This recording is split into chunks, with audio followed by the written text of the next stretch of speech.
एक दुविधा की स्थिति है लोगों के मन में कि जीवन को प्रभावित कौन करता है। भाग्यवादियों का ऐसा कहना है कि भाग्यम फलति सर्वत्र न च विद्या न च पौरुषम। भाग्य से ही सर्वत्र फलित होता है, वहाँ न विद्या काम आती है न पौरुष काम आता है।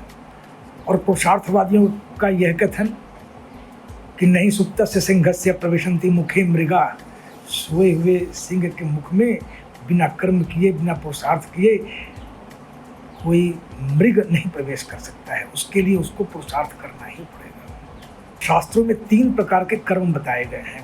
पहला संचित कर्म, जो कार्य हम कर चुके हैं लेकिन उसका फल मिलना प्रारंभ नहीं हुआ है।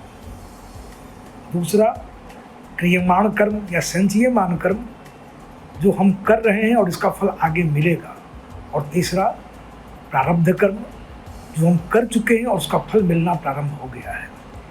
तो ये जो प्रारब्ध कर्म है ना, वस्तुतः यही भाग्य है। ईश्वर सबका भाग्य कोई अलग अलग करके नहीं बनाता है।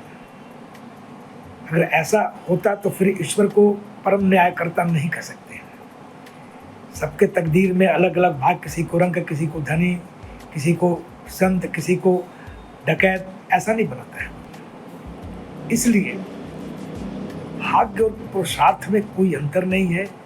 जो आपका किया हुआ पहला कर्म है, पिछला कर्म है, वही आज भाग्य बनकर, पुरुषार्थ बनकर आपके सामने आ रहा है।